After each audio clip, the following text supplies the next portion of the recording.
आमचा नारा होता काँग्रेस मुक्त भारत करायचा. पण आता आमचं असं झालंय काँग्रेस युक्त भाजप झालं. विखे पडले का?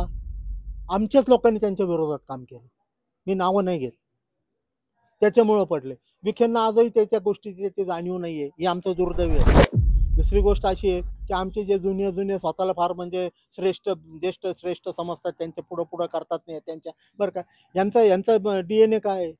हे शरीर आणि भाजपमध्ये हे तिथं आयुर्वेदवरती पडलेले असतात. ते कोणाशी कॉन्टॅक्ट करत नाही, कधी येत नाही आणि जरी आले भेटले तरी त्यांच्या सगळे सराउंडिंगला सगळे काँग्रेसवाले लोक असतात. म्हणजे आम्हाला अक्षरशः म्हणजे असं धक्के मारून पुढे जाऊन त्यांना काहीतरी दोन शब्द बोलावतं. गंमत कशी झालेली आहे की नवीन लोक येतात. नवीन लोक आल्यामुळं आमच्यासारख्या जुन्या कार्यकर्त्यांची व्हॅल्यू कमी झाली. म्हणजे हे संपल, कारण कसं आहे विखेची बी ताकद आहे. दुसरी गोष्ट अशी आहे की जे गट-तट जे जुने नवे जे जो वाद आहे ना, बरं का. आता मी तुम्हाला स्पष्ट शब्दात सांगतो, विखे पडले का? आमच्याच लोकांनी त्यांच्या विरोधात काम केलं. मी नावं नाही घेत. त्याच्यामुळं पडले. विखेंना आजही त्याच्या गोष्टीची त्याची जाणीव नाहीये. हे आमचं दुर्दैव आहे.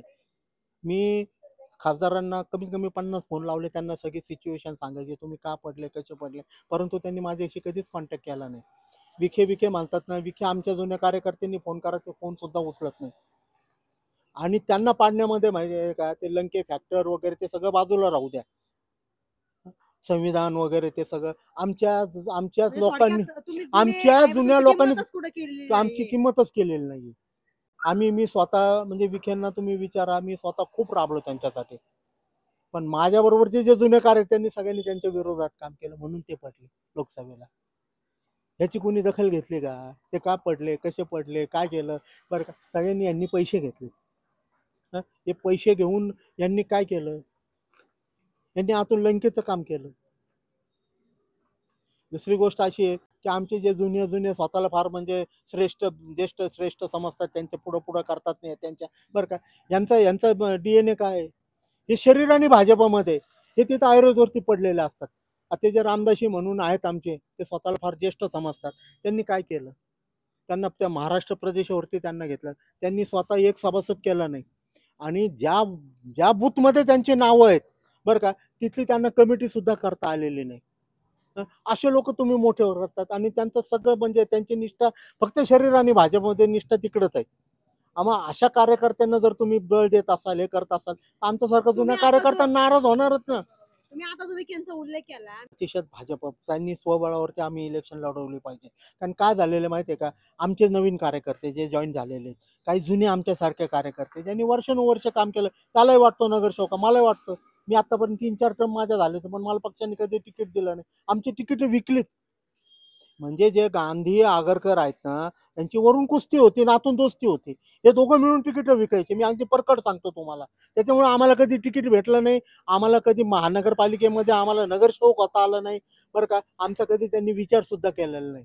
हे फक्त दाखवायला होतं की गांधी आगरकरांचं खूप मोठं भांडण आहे. ते काही नव्हतं. ते सगळे इलेक्शन आल्या की ते एक व्हायचे. 68 वार्डानं 34 तिकीट तुझ्याकडे, 34 तिकीट माझ्याकडे.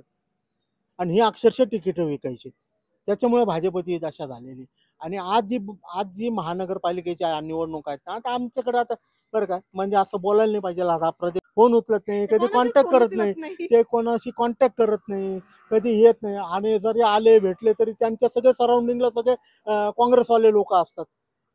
म्हणजे आम्हाला अक्षरशः म्हणजे असं धक्के मारून पुढे जाऊन त्यांना काहीतरी दोन शब्द बोलावतं. काँग्रेसीकरण सुरूच आहे भाजपामध्ये, असं म्हणायला हरकत हा. नाही.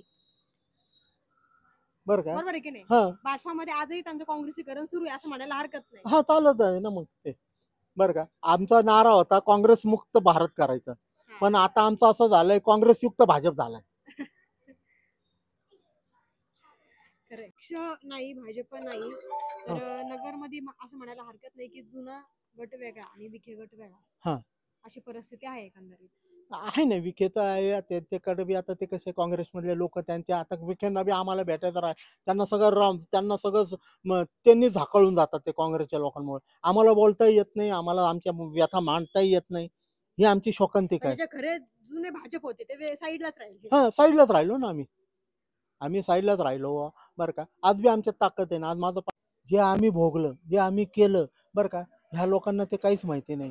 ज्यावेळेस आम्ही 1980 मध्ये आम्ही अलग झालो जनता पार्टीमधनं, मी काय जनता पार्टीचा सभासद नव्हतो, काय नव्हतो. माझी बॅकग्राऊंड होती, मी संघाचा स्वयंसेवक. फक्त गुलशन शेठ जग्गी, श्यामशेठ हेडा, बरं का, राजाभाऊ झरकर, बंडोपंत कुलकर्णी, मी विद्यार्थी परिषदेचं काम करत होतो. तर त्यांनी मला आग्रह करून भाजपमध्ये आणलं. पण माझीच म्हणजे राजकारणामध्ये विषय माझा नव्हता आणि मला संघामध्ये खूप मान सन्मान होता. मला विद्यार्थी परिषदेमध्ये खूप मान सन्मान होता. इथं आलो, इथं आल्यानंतर मग आज आज आमचे वरचे लोक पक्ष विस्तार वगैरे सगळं बोलतात. पण त्यावेळेस 1980 मध्ये आम्ही नवीन नवीन लोक शोधून आणले. आम्ही त्यांना भाजप जॉईन करायला लावलं. आम्ही पडती बाजू घेतली, पण आम्ही त्यांना पदं दिली. म्हणजे तुम्हाला उदाहरण, मोर्चाचा संघटक झालो. संघटक होऊन मी अनेक युवक तयार केले. त्यांना भाजप जॉईन करायला लावलं. उदाहरण द्यायचं तर वसंत लोढा माझ्यामुळे भाजपमध्ये आलेला आहे. आता ह्या सगळ्या गोष्टी आम्ही केल्या. आमच्यावरती सगळ्यात जास्त केसेस आमच्यावरती झालेल्या आहेत. आम्ही लाट्या-काट्या खाल्लेल्या आहे. आम्ही दर 4 दिवसाला आंदोलन करायचो लोकांचे प्रश्न घेऊन. आज म्हणजे आम्हाला आंदोलन करायचंच आम्ही विसरलो. आमचा डीएनएच आंदोलनाचा होता. कशामुळे ही परिस्थिती नेमकी? इथं म्हणजे हे गटतट, हे नवीन माणसं आली, काँग्रेसीकरण झालंय, नवीन आवक खूप झालेली भाजपमध्ये, बरं का. ते म्हणजे म्हणजे ते आम्हाला म्हणजे वेगळ्या पद्धतीने वागणूक देतात. खरे मालक आम्ही. खरे आता हा कार्यालय झालाय ना, तर ह्या कार्यालयाला ज्यावेळेस पैसे लागत होते, तर आम्ही यांचा लालकृष्ण अडवाणीचा आम्हाला सत्कार निधी देणार होतो त्यांना. म्हणजे त्यांना पैसे जात नाही. ते इथं स्थानिक कार्यालय होणं, हे होणं, ते होणं. आम्ही 5-5 रुपयाचे तिकीट मंगळवार बाजारमध्ये मी विकले. 5-5 रुपये गोळा केलेले आहेत. म्हणजे इतकं त्याग करून हा कार्यालय उभा झालेला आहे आमचा. ह्याला जे डिवोशन आहे ना, तो जे आम्ही डिवोशन दिलेलं आहे पक्षासाठी, आम्ही कधीच म्हणजे आम्ही अपेक्षा ठेवली नाही. मी माझ्या जो एरिया आडते बाजार, जाळमंडी, तो सगळ्या एरियामध्ये मला कधी त्यांनी तिकीट दिलं. आता ज्या भाजपाच्या बैठका होतात त्याच्यामध्ये जुने कार्यकर्ते जे आहेत ते कुठंच दिसत नाही. माझ्यासारखा कधीतरी येतो. एवढं काम करून त्याची आमची कोणी दखल घेतलेली नाही.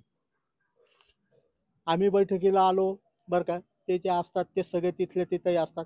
आणि काही काही लोक म्हणजे फक्त म्हणजे कम्युनिस्ट पक्ष सोडला तर सगळे पक्ष फिरून आले. एक आमचा असा कार्यकर्ता, तो बहुजन विकास आघाडीतनं आलेला आंबेडकरांच्या, आणि त्यांना महत्व आहे.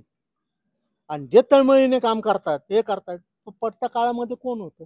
अहो, लोक आम्हाला वेडे मानायचे, मॅडम. विखेंनी तुम्ही भाजपात तुम्ही होते, विखे काँग्रेसमधून भाजपात आलेले आहेत. जर आता म्हणलं तरी विखेंचाच भाजप म्हणजे विखे गट असं म्हणायला हरकत नाही. जर विखेंनी जर तुम्हाला सामावून घेतलं तर पक्ष तुम्ही हितासाठी आम्ही कोणाबरोबर जायला तयार आहोत.